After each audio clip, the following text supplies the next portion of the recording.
Welcome to the Intuitive Eating and Body Positivity podcast. I'm Terry and I'll be talking about all things intuitive eating, body positivity and health at every size, and shaking off weight stigma, diet culture and food rules so that we can all have a better relationship with food and our bodies.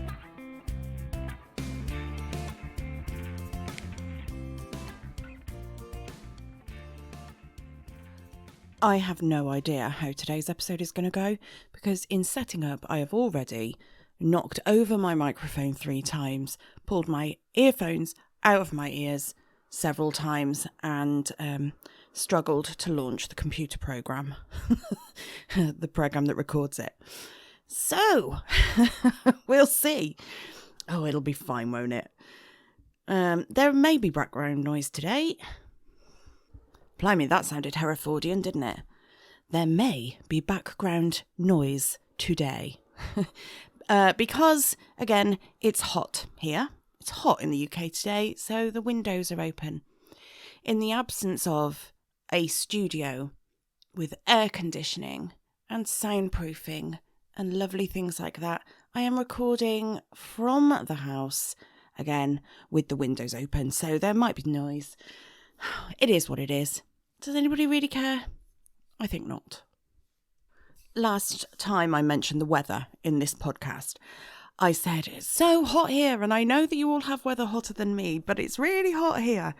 And somebody emailed me afterwards and said, I understand, thank you for the suggestions for how to manage the hot weather.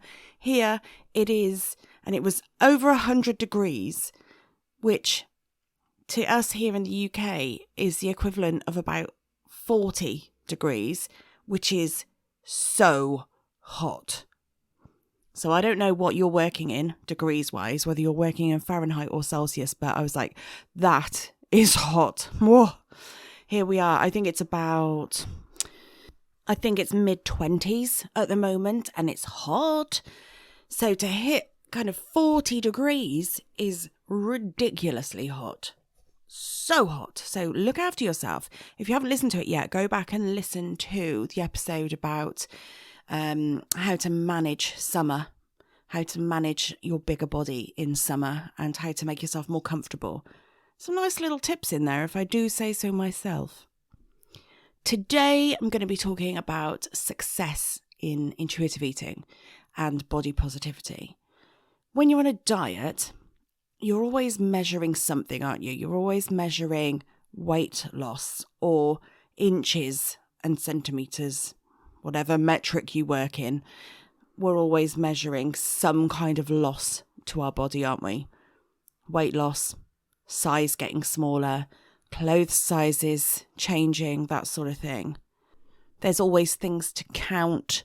You're always measuring against calories or a limit of points or sins or an allowance of some kind. There's always something to guide yourself against.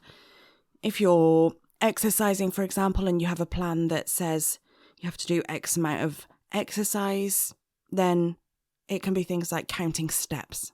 There's always something to count. There's always something to measure. And as human beings, we like that because we're driven by success. We're driven by structure and rules and guidelines. And even if we don't always want to conform to them, we like routine. We like things to measure ourselves against. Those of you who are like me and are competitive, we like to measure up to something, do better than something, improve on something. There's always something that drives us. Even if we don't always want that structure and those rules, we're still, as human beings, always driven by those things. And there's lots of reasons why that might be. And it's definitely not a bad thing, but it does get in your way when you're trying to be an intuitive eater.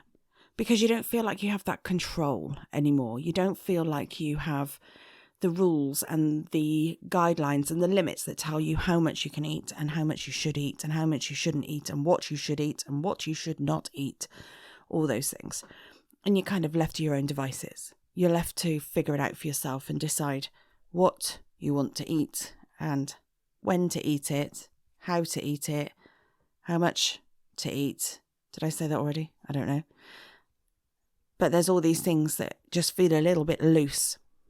So, we're going to talk about ways that you can know that you're doing okay in intuitive eating, and ways to know that you're making progress in your own body image and your own body confidence. I have 10 ways for you. Number 1, I think this is the easiest one and the one that comes the quickest.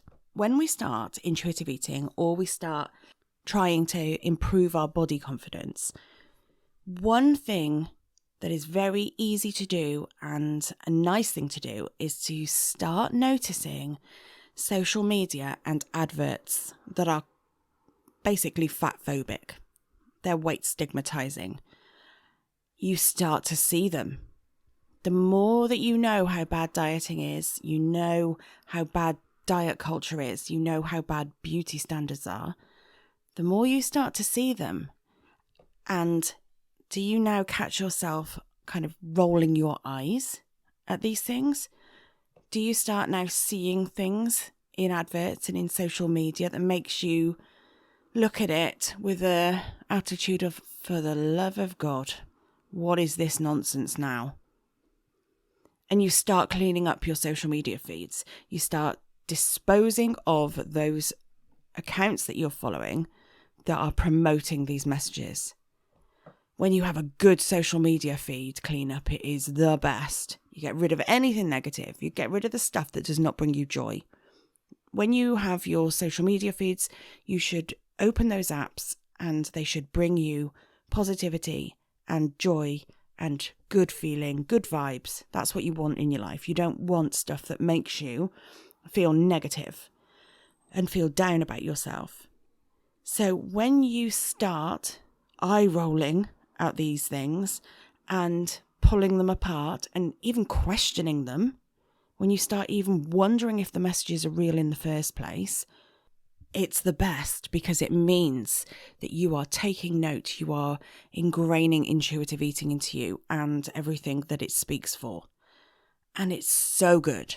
It's such a good one. So if you are doing that, if you are noticing these things and you're disagreeing with the messages, then that is a massive tick in the box. That is a big step forward into intuitive eating and body confidence.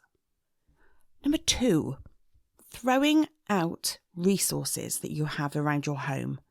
Throwing away things like old Slimming Club magazines, old diet cookbooks, things that are spreading the message that you should be cutting back, you should be restricting, and you're not good enough. When you start getting rid of things like that, that is a step forward.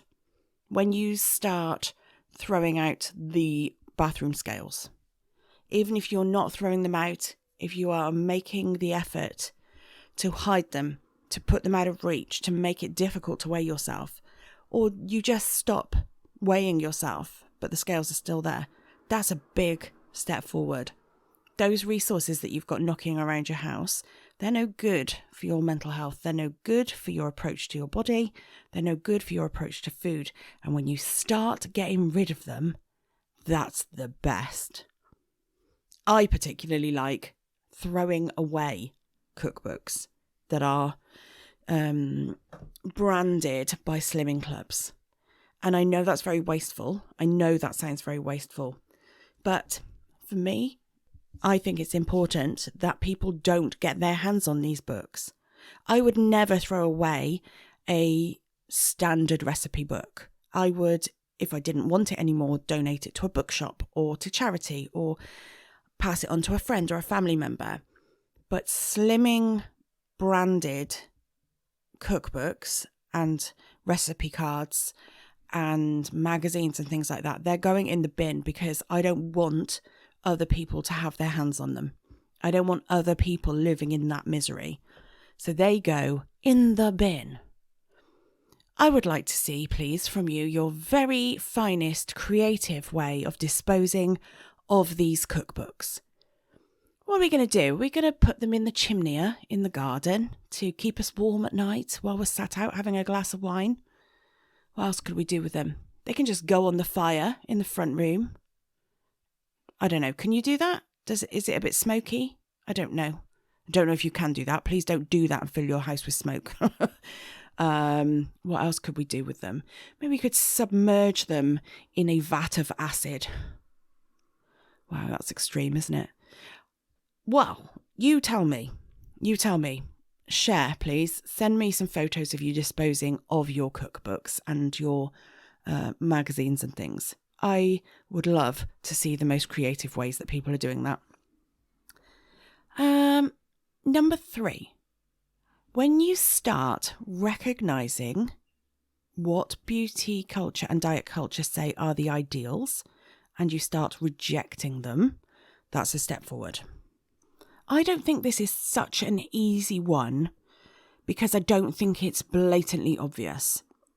But when you can start to see mannequins in shops, for example, and you think there are no plus size mannequins in here, that is recognising a store with an ideal, a beauty ideal, or an ideal of what kind of body that shop wants their clothes to be on. When you watch TV programmes and what you can see is they are hiring typically people who are of a certain appearance, should we say.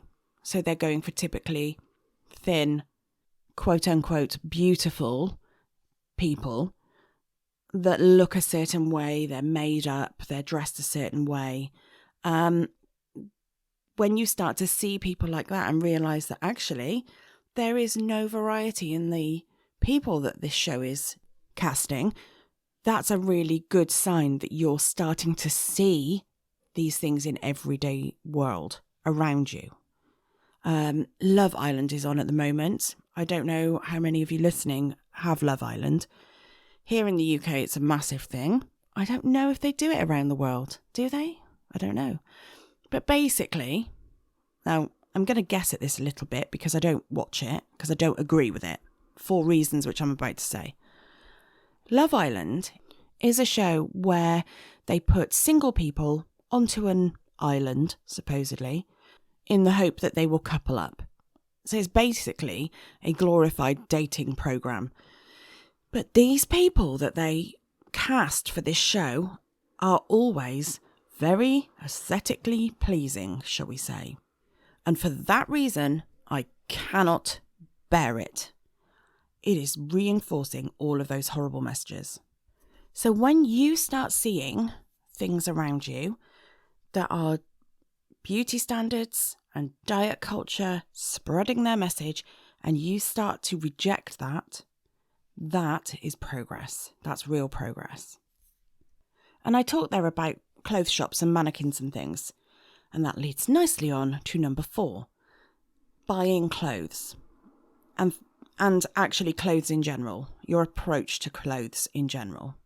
When you become a little bit more accepting of your body and stop trying to diet and change it, you start to understand the importance of buying clothes that fit you, that are comfortable, and that are not reinforcing that need to diet.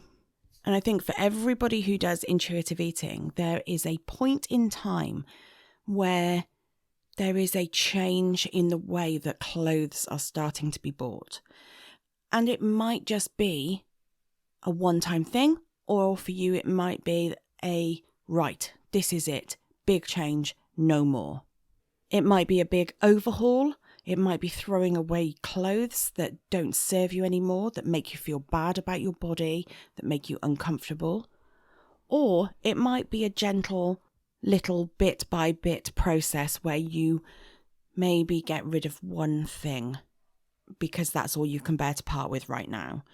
Or maybe you buy one item of clothing that's in the right size for you, not the size you want it to be if you can lose a bit of weight.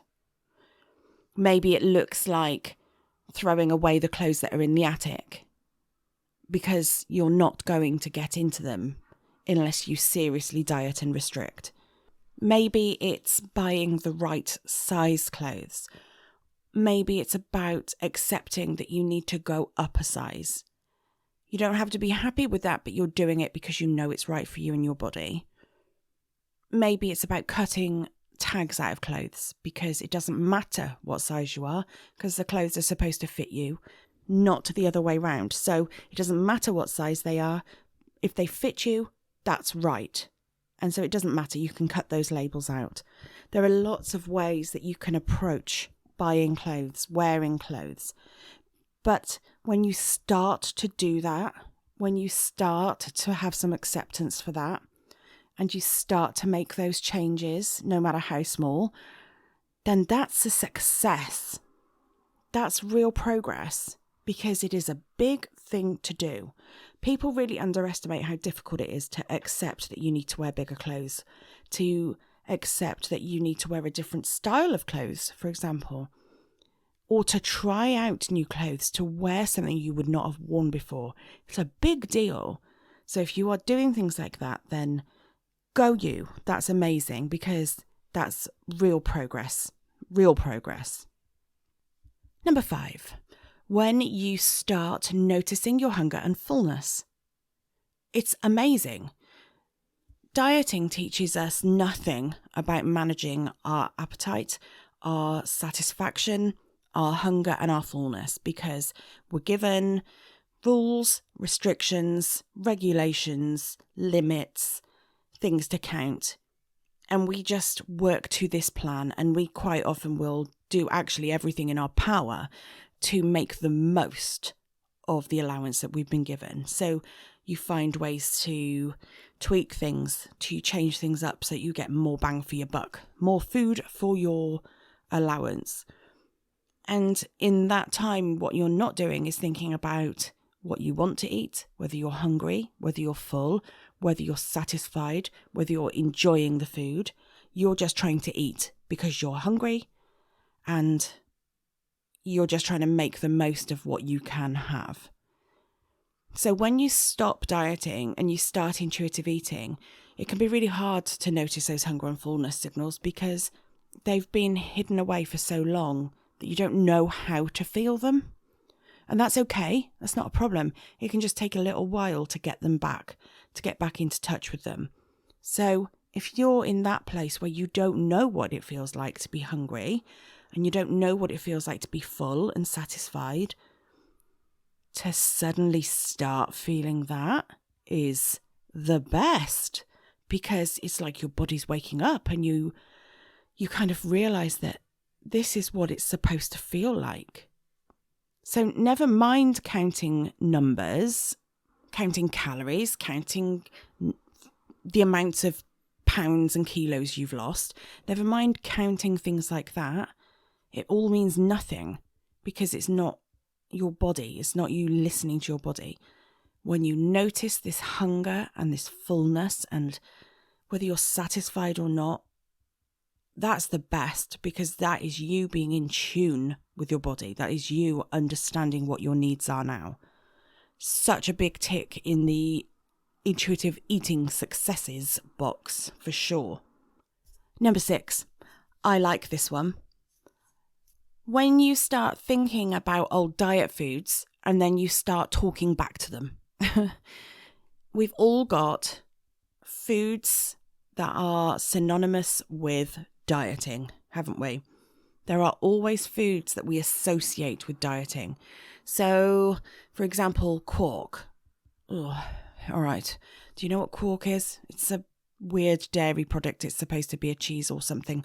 I'm not sure what it is. I'm not sure what it's supposed to be, but it gets used in things like Slimming World quite a lot, because it replaces nice stuff when you're trying to make things like white sauces, and when you're trying to have a nice creamy yogurt, or it's just one of those weird foods that gets used in a lot of recipes and used in some strange ways.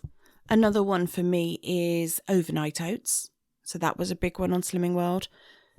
Oats soaked in yogurt with some fruit, that sort of thing, left in a jar or something overnight, ready for breakfast the next morning. I really like it. I really like overnight oats, but it's very much a Slimming World thing.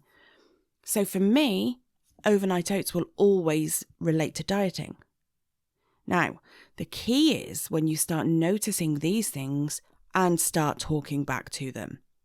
When you're making choices in the supermarket, for example, and you are deciding whether you should have the low-fat cheese or the cheese that you like. Whether you should have quark so you can make your lasagna sauce, or whether you're actually just going to have a nice lasagna sauce. Whether you're going to have overnight oats for breakfast because you want to, or whether you're going to have overnight oats for breakfast because it's a diet thing and it will be good for you. Good, quote unquote. For me, now I talk back to those thoughts about the overnight oats because I know that I'm having them because I enjoy them, because I like the taste of them. They fill me up for the majority of the morning. They satisfy me. It's always the right kind of food and the right amount of food for that time of day for me. So for me, it's a satisfying meal now, not a diet product.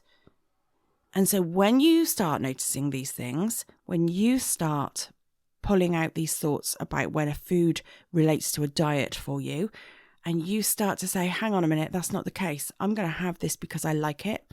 Never mind the diet side of it. That is a success. That is progress. That is you moving away from a diet and moving towards the enjoyment and satisfaction of food. Number 7. I feel like I should have some kind of fancy announcement for these numbers.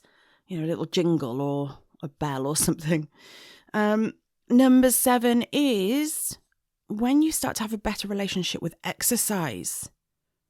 Many people, when they're dieting, have a really poor relationship with exercise. They don't enjoy it. They do it because it burns calories or because you can earn more food if you do some more movement. Whatever it is, however it gets wrapped up in dieting for you, it can be very easy to have a really poor relationship with exercise and do it as a means of justifying your food, not as a way to be good to your body and to have some enjoyment in life. When you start to see exercise as movement, as a fun thing to do, as something that you enjoy, as something that makes you feel so physically alive, whatever it is, when you start to get that pleasure from exercise, we call it joyful movement in intuitive eating. When you start to have this lovely relationship with it and you don't care whether it's burning calories, whether you're able to eat more for it or not, that is progress. That's absolutely progress. And it's also knowing that if you don't want to exercise today, you don't have to, and not beating yourself up about it.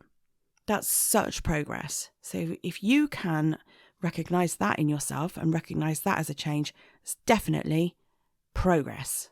Yay. Number 8. When you know and believe that weight loss does not equal better health automatically. So many people think that health and weight loss go hand in hand. You've got to lose weight because then you'll be healthier. Or you shouldn't gain weight because then you'll be unhealthy. They don't go hand in hand like that. Health is about behaviours. Health is about a combination of things. It's your body, it's your individual body, your genetics, your own kind of makeup. It's not always all related to outside factors. But in improving your health or trying to improve your health, it's about the behaviours. It's about whether you move, whether you have a bit of exercise in your life. I do believe that people should have some movement in their life because it's good for your muscles. It's good for your bone health. It's really good going into old age for you to have had some good kind of some good strength building exercise in your life. It's good for your heart health to have some good cardio exercise in. There's lots of physical benefits to having some exercise in your life, some joyful movement in your life. It's good for your mental health. We all know that we get this nice rush of endorphins when we've been exercising. It's so good for your mental health and well-being to have some movement in your life. And it doesn't matter whether you are losing weight alongside that or not. That movement alone is good for your health. Also, nutrition. There is the suggestion, the logic, I guess, that if you lose weight through dieting, it's because you're eating better. And if you're eating better, that must be healthy. But let's face it, you can eat very little food and lose weight. You can eat very small amounts of very poor quality food and lose weight. If we ate one Mars bar a day, one chocolate bar a day, for those who don't know what a Mars bar is, if we ate one chocolate bar a day and nothing else at all, over time you would lose weight because your body can't survive on a couple of 100 calories a day. So it is going to lose weight. But you're not eating healthily to do that. You're just eating one chocolate bar. There's no range of foods. There's no variety. There's no decent vitamins and minerals. There's nothing there that is really life-sustaining. But, if you're losing weight, you must be eating healthy, right? Do you see where that falls apart? So losing weight does not automatically mean that you are eating healthily, that you are being better to your body in the food choices. That's what people assume, isn't it? Now, if you change up your nutrition and you do start to put a focus on the types of foods that you're eating and the variety of foods that you're eating and how that benefits your body, that's awesome. I really like that. I like people being educated in the food that they're eating and what it does to them and how it can benefit them. But it's a totally separate issue to weight loss. So good nutrition might mean that you lose some weight as a byproduct of that, but it's not the other way round automatically. You can lose weight with changing up your nutrition, but losing weight does not automatically mean that you are eating better. Does that make sense? So again, weight loss does not automatically equal better health. So if you understand that and you are focused on your health in the right way, in the ways of having some nice movement in your life, having a good variety of food in your life, that sort of thing, taking part in health maximizing behaviors, that's awesome.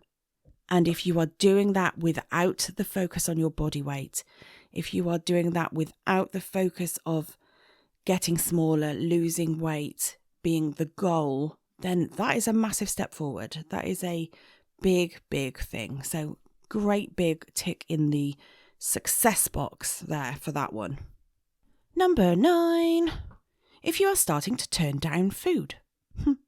Now, by this, I know this sounds like I could be saying, you have to stop eating. You have to start not eating food. You have to start not eating food?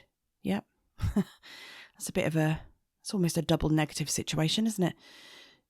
But I'm not saying that. I'm not saying that you have to start saying no to food because you're becoming an intuitive eater. That's just another form of diet. But if now you are starting to say no to foods because you've chosen not to eat them in the moment, because you've decided you don't fancy it, you're not hungry for it, it won't satisfy you, if those are the reasons why you're not having the food, that's brilliant. That's intuition. That is you being an intuitive eater. When we're dieting, we quite often take advantage of the opportunities to eat food, don't we? So if there's a buffet, if there is, let's say the ice cream van comes around. We had an ice cream van come to work yesterday. Brilliant.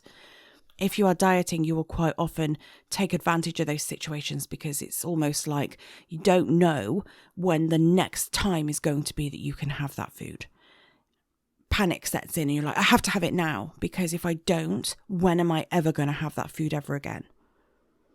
That's dieting. That's diet thoughts in food. That's not intuitive eating. If the ice cream van comes around though, and you say to yourself, do you know what, I don't really fancy one right now. I don't want an ice cream. It's not going to satisfy me. I don't really want one. I'm not going to have one. Or if you go to the buffet and you just pick up a few bits, the bits that you really like the look of, rather than some of everything, because who knows when you're going to get to have a buffet again. If you are turning down the options on the table and just selecting the ones that you really want, that's brilliant. So if you're starting to turn down foods that you would have automatically had because you had the opportunity to have them before, that is a big step forward. That's real intuitive eating. Yeah, amazing. That's a really good one if you're managing that. And then number 10, this is a hard one to do. If you are starting to look at yourself differently in the mirror. This is so difficult. A lot of people can't even look at themselves in the mirror, full stop. But when you progress that, when you start to practice it, when you start to look in the mirror and just say, do you know what? I like myself today. That is a big win.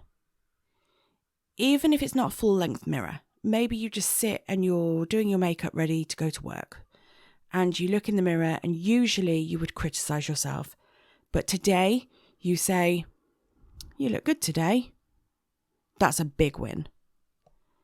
If usually you would stand in front of a full-length mirror and pull your body to pieces and criticize yourself and tell yourself how horrible you look in clothes and how they just don't suit you because of your lumps and bumps. But one day you stand in front of the mirror and you say, actually, I look good today. I look good in this dress. I look good in these trousers. I look great in that top.